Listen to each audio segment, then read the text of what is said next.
To grow your podcast, you need to create short form content, but it's a pain in the ass to do it and to do it well. I will share for free the project where I've replicated the 5-step process that the Diary of a CEO podcast uses to create their famous trailers. So before going in step by step, I want to show you the end process. Basically, the starting point is a transcript of a long form video like these ones with timestamps.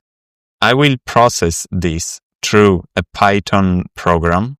Don't worry, I will show you step by step how we can do this. This program will give me a timeline as output that I can then go into DaVinci Resolve and import timeline, and it's there. I give it the links to my videos and it will import them. I can use my presets and the result is something like this. So this is the process, going from long form transcript, using AI to select a certain clips. In this case, it has selected these clips. I import this timeline in DaVinci Resolve, do a quick edit and export the file with DaVinci. That's my goal here, to combine the best of both worlds, use AI to do the tedious work of selecting good clips, good moments, and give you a list that you can easily and quickly import into your editing software. In the end, you are in control in an efficient way because you are not stuck inside another editing software like Opus Clip or whatever. You can import a timeline file inside your editing software where you have already all your tools. You can use the power of that editing software for the final edits. If this is interesting, let's jump in. So now let's go step by step how this is done. I will share all the code for free with my GitHub repository. That is this one. Here you will find all the code. So you can go through the setup here to use this repository. You need to clone it and then change the configuration file and add your own Google API key.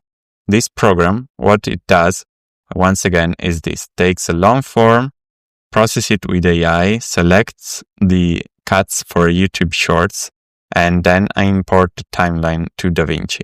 More specifically, I take a long form video, I do the transcript with 11 labs, so I have the transcript with precise timestamps. I gave it some context, I gave the AI a prompt, and then AI chooses the clips.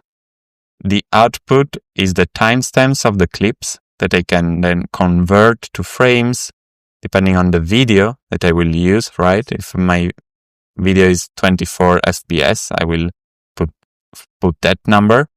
And I create the timeline that I then import in DaVinci or Premiere. So the building blocks to this are here.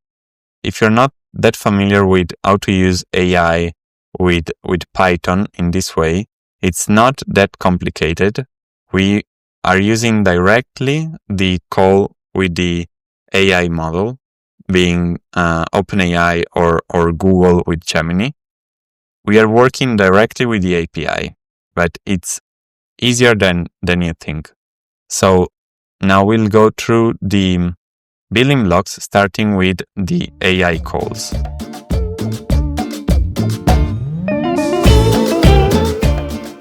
If you're new to the channel, I'm Nicola. I'm an AI consultant and I help businesses create AI systems to collaborate with AI. I like to work around content and use AI creatively to help people in creative processes like this one. If you get stuck somewhere or there is something unclear, leave a comment below and I will answer to all your questions. Or you can reach out through my channels and ask me for some advice. This project is written entirely in Python. If you're not that familiar with it, don't worry. You just need a few basics, and to follow through my explanation, I will try to keep it as beginner friendly as possible, but you need to be in the right mindset to go through it. I will take the time to explain a few basics of how to work with an AI model. We will use API calls to AI models like OpenAI and Gemini from Google. This is what's happening behind the scenes when you're using ChatGPT or Gemini. So we are working directly with the API of these models. That's the best way to work professionally with AI and create an AI system that you can really customize. I'm opening the repository inside Cursor. If I go to AI examples to get started, this is the first building block.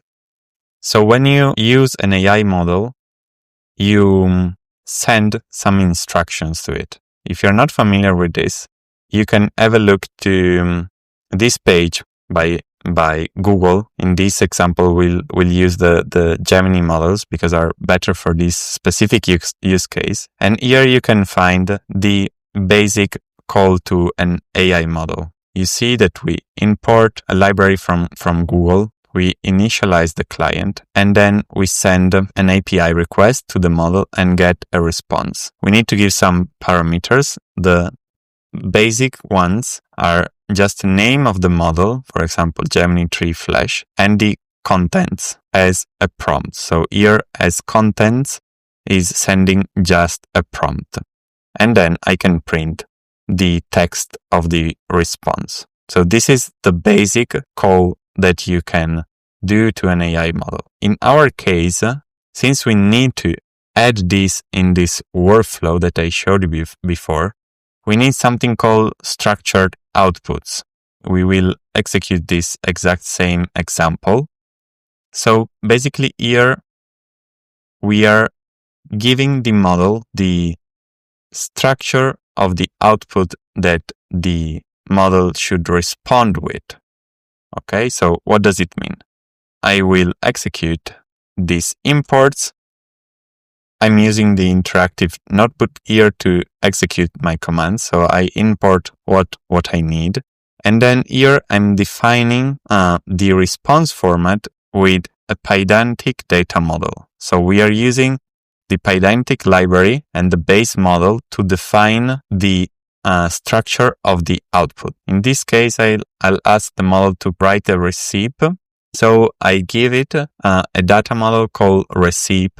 And the interesting thing is you see that this receipt model has different elements. Let's say it's a series of key value pairs. So it has these properties: the receipt name, the prep time minutes, ingredient, and instructions. And you can see that the ingredients are a list of the data class ingredient, which is defined here, that has a name and a quantity. So this is a handy way. You can, if you're interested, you can look more into it, but this is all that we will use for this workflow, nothing more. Just defining these classes and then use them when we call the AI model. So the second step is to call the model. I should say which model I want to call, and then I initialize the client. I write a prompt, in this case, extract the receipt from the following text the user wants to make, etc. So I write the prompt, and then I send the AI model request. This is similar to what we have seen before. I have the model name, the contents, I have just a prompt, and then here's some configuration. In this case, I use this configuration because I want a structured output. With that, I can then see what's inside the response.text. So I can print first. Let's see. Response.text. You see, it's a structure output. I have the receipt name, prep time minutes, ingredients, it's a list with name and quantity of each ingredient. This receive model validate is just to validate that it's valid JSON. What's interesting, why we are doing this thing with structure output, because then I can access the output in this structure way. So I can say receipt name, and I can access the name, or I can access the ingredients. I have all the ingredients, and I can do this to access the first ingredient's name. So this is all that you need to understand about structure output for the purpose of this project. Here, if you're curious, you can run this too. And the difference here is that we are using a thinking model from Google, and you can see the instructions in the web page I showed you before. Is just a different configuration where I need to set the thinking level, high or low. And this second example is using structure output with a thinking model. Before executing the file inside AI examples, you just need to make sure that you copy this file that you find in the repository .env.example, and you change the name to just .env, and here for Gemini API key, you add your own API key. Again, you can go to Google. Here at the top, there is get API key, so you can get your API key. So this was the first building block. We have seen a structure output call to the AI model, and we have seen the pydantic data models. Now, if we go into main.py, this is the whole workflow that I showed you before. So here, it's an example where we are going from a long form transcript to a short form intro video. So let's see. This is all the imports that we need to do. I will just execute them into memory, and we go through the whole process, and then I break down most relevant details. This is just some logging, nothing crazy. And here I'm just loading into memory the transcript. So I give the transcript path. You can run this example with just what's in the GitHub repo, because inside data transcript, I have an example transcript.txt that you can use too. So this is just that, and it's saving into this variable. Here I have the OpenAI execution, but we are using Google for this one. We are just initializing the Google client, and then some logging. Maybe let's make sure I've executed this one. And as you can see, here we have just what we have seen before, just with different names, right? With different variables. So this is the same call as before. Now is running. What's changed here? Just that as contents, we have the prompt that in this case is the orchestrator prompt. And then here I'm inserting the transcript and the context inside the prompt, right? Because it needs to be specific. It needs to see the transcript of my video. Okay. And then the rest is the same that we have used before, just that in this case is not a receipt, is the clip list pydantic data model, but everything else is the same. So while it's executing, it's already done. So you see that from 08:08:53, less than a minute, it has selected the clips. So let's see. This is the response, right? So I validate that it's valid JSON, the response. And then I have some logging. So it says that I have extracted 4 clips from the transcript, and these are the clips selected. It gives me the start and end timestamp, the transcript text, and a note of why it chose that clip, right? So I just need to convert this list of clips into a timeline that I can import into Resolve. This is just some more logging, let's say.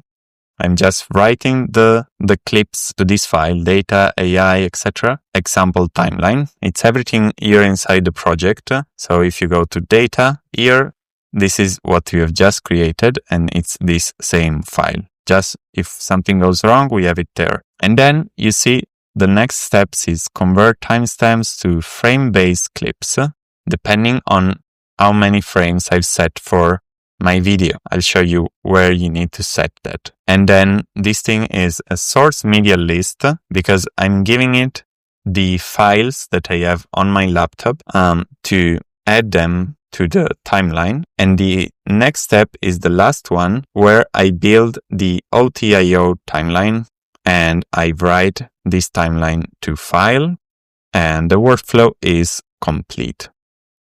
The timeline is written to example timeline.tio, and it's this one. Just a list of everything that DaVinci or Premiere needs to import the clips. So now if I go into DaVinci and I import timeline, and I go to that folder and I import this one, there it is. So these are the clips that the AI has selected based on the transcript, and I can edit them here. Everything is working as you would expect directly in your editing software. So this is all the process. Everything is inside main.py. Now, what's the beauty of this? That you are in control of everything, right? You can then modify this and make something more complex. I will show you in a minute that I've created a more complete workflow inside narrative trailer.py, where I've taken the process that the team of the Diary of a CEO use to create their amazing trailers. I've mapped that into calls to an AI models to replicate that process, and it creates something quite interesting. But before going there, now you have seen all the steps. The thing is, you need to give it the right configuration. When you copy this repository, you will find this file, config.example. Okay, so you need to copy this file or change the name to just config.py without the example, as the one that I have here is where you need to set everything to run then your main.py. Okay, what are we setting here?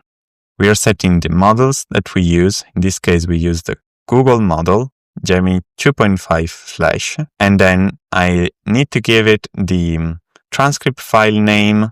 In this case is this one, that it's inside data transcripts. So if you want to use this same folder inside the project, data transcripts, you need to add here your own transcript. If you don't want to change, let's say, anything else here of how the thing works, you would need to have a transcript with this type of format, which is the most common one. It's important that you have a quality transcript. Sometimes when you create the transcript from YouTube, it's not the best. So my advice is to use 11 Labs. You might know it. You can go to 11labs.io and then to the section speech to text. You upload a file here, transcribe files, go through the settings, and it's super fast to process, and the quality is the best in class. You can add names, the two people or more talking. Okay, and then you export as a text file and you will get something exactly like this. So let's go back to the config.py file. For the AI, it's super important to have as much context as possible on your transcript, on your video. So you can give here context. This is the example for the transcript that I have here. So here you can give context about your own video. The last thing is about the media files. So we need to link the videos that should be on your machine, on your laptop, so that DaVinci can import them directly. When you record a podcast, you have different camera with different camera angles. So you can even have more than 2 videos here. You can add the path here to your videos, and that's pretty much it. So once you have set this config.py, you can run this file. either with this interactive window or just by run the Python file here. Now, what else is happening here? The interesting part is the call to the AI model, because the rest is just processing. For this basic example is just one call to the Gemini API with a structure output, with just one system prompt. That is the orchestrator prompt is written here in the folder AI prompts, inside prompts. This is the orchestrator prompt. For this example, in the same prompt, it does, let's say, everything. It does all the analysis. So this is just a test prompt, a pretty complete one, as you can see. But later, I will show you a step-by-step process that gives better results. But it's a bit more complex in the term of the AI calls. This is a basic one that try to do everything in the same call. What's important here? Two things. First one is that I need to use this formatting to then insert dynamically, as you can see here, the actual transcript and the context from where I have them. So this is where the context will go and where the transcript will go. Basically, I'm giving it instruction to identify a 2-minute taser introduction to the episode.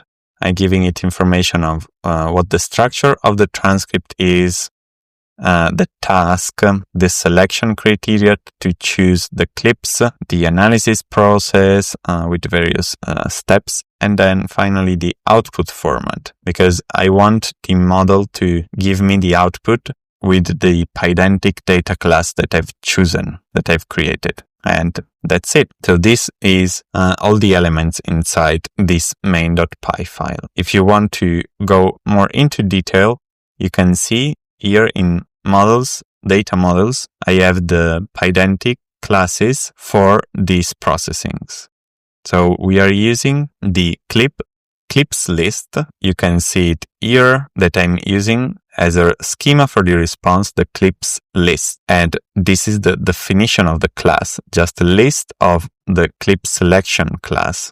That is this one that will have these fields, the start and the end, that are transcript with this format. Then it has the transcript text from the transcript between these two timestamps and a note from the AI model. Below this, there is something else. These all are methods to validate the field and to convert the timestamps to a frame-based clips. And that's it. So the next step, what is it? To create a better, let's say, prompt to the AI model to make a smarter decision on which clips to choose. And that's what we'll see in the next section. So the reason why I choose to create this workflow is to have control on which clips I choose for a podcast trailer. I need a process that helps me to go faster in choosing the right clips. And when I think about short form for a podcast, of course, I'm thinking about the Diary of a CEO. So I found this from Callum McDonald with the editor behind the trailers. I leave the link below. You can have a look at it. And what I like about the video is the process that this guy is using and is sharing in this video. As you can see, it's saying that every trailer follows 4 compartments. So that's how I went about it to replicate this process into AI. You can also check Callum Substack. In this one is sharing more details in a structured way about the process that they are using at Diary of a CEO. This is gold for me. So I was really happy when I found this one. It's a structured process that we can try to replicate with AI. It's pretty interesting. So there are 4 steps into a trailer: hook, lesson, emotional roller coaster, and cliffhanger. One important aspect for them that is sharing here is that the trailer should have a narrative. So we'll try to replicate that too. Now let's jump into the project and I'll show you how I've done this. I've done it inside this narrative trailer. At the beginning, if you go through this, it might seem much more complicated than it is or different than what we have done so far. But it's the basic steps as we have seen in the main file, the example before, just multiple steps of AI calls chained together one after the other. Because I want to replicate the 4 steps that he was sharing. So again, here we are doing some imports, load this into memory. So everything loaded into memory. And now let's see what I've done here.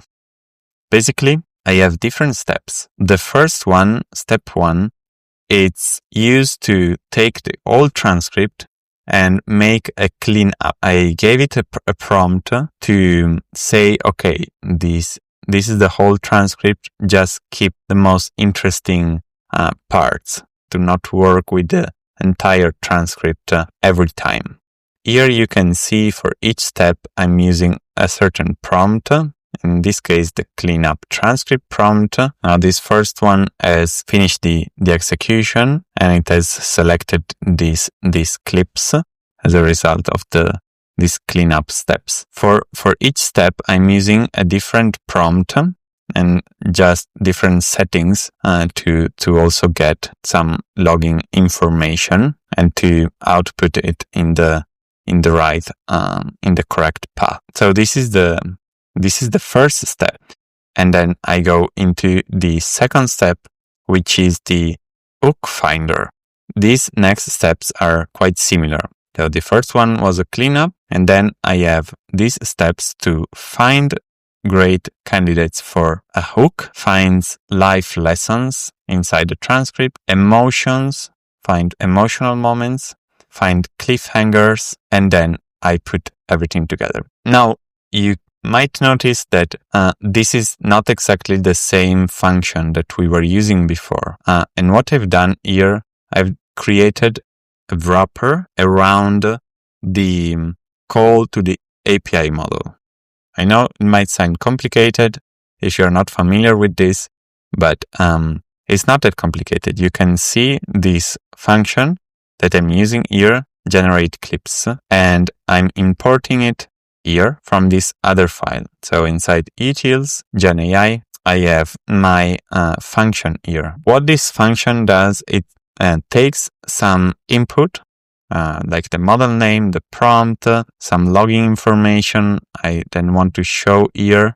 But the basic thing is just executing a structure output call to the AI model, the same that we have seen before. What's happening around is just to process the output, to save the output into a folder just for further reference, and to create some logging. So all the boring stuff that's happening around the call, everything else is the same. I'm still using the same Pydantic data class, and the call is pretty much the same.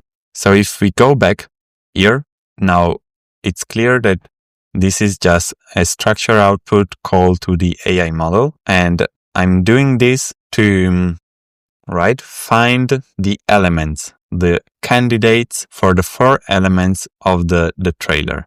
So the hook, the life lesson, emotions, and cliffhanger. I can execute all of these one after the other. And the last step is to put them together. So again, it's the same function that I was using before, just that I'm using the prompt narrative together to put a narrative together, right? And I'm inserting into this prompt the results of the other ones. So the results, the candidates for the hooks, the lessons, etc. And this AI model will take all the candidates and choose how to put them together with a storytelling narrative. I can then just convert it to frames and create the timeline, exactly as before. Now, if you want to see a whole execution of this, you can run this Python file or run in the interactive window. I've saved one previous execution exactly here. You can see it has executed what I've showed you so far, and you can read the logins here. I'm cleaning up the transcript, and it extracted 28 clips. Then hook finder, etc. All this is executed, and here it got the results. Extracted 17 potential hooks, and it converted them into a timeline. Here I'm not seeing, unfortunately, here the other logins, but everything is saved into here. So the clean transcript, the hooks, life lessons, emotions, etc. And the final result is the narrative trailer. Here I can see what the AI chose as a good trailer. So it chose these clips with this text. I have the .otio timeline that I can import into DaVinci. I go to data processing, narrative trailer, and I import this. So you can see the difference, for example, from the one that we have created before with the simple prompt, that it has less clips and it's less punchy, let's say. While the narrative trailer, it's more punchy. Definitely, I was surprised to see the results. I think it made good choices. So that's it. Basically, now I've created a more refined process. I can keep customize this to get better results. If you want to see more about this, you can leave a comment or reach out, and I might implement it. So the juicy part of this is the prompts of the different steps of the narrative trailer. And here there are the prompts. So there is the cleanup, which is the simpler one. Then there is the hook finder, and basically I'm giving it instruction. You will analyze a podcast to identify a compelling phrase that would work as opening hooks for a trailer. I'm defining a few things here, giving instructions on the output format, the examples of what's a good selection, and more details. Here it will insert the transcript and select the clips. Basically, this is what's happening for the 4 elements: the life lessons, the emotions finder, the cliffhanger, and then put the narrative together. Have a look at this. Here I'm inserting the elements that I find before, the candidates. You will be provided with 4 lists of potential clips with these characteristics like the hooks, etc. And you need to choose the right candidates to create a narrative around those. I'm giving it some guidelines here. One useful advice if you want to modify these prompts to make them your own. I'm using extensively the platform Cloud Console. So here you have a button that says generate prompt. This is great. You click here, you describe your task in a fuzzy way, and then click generate, and it will create those prompts for you.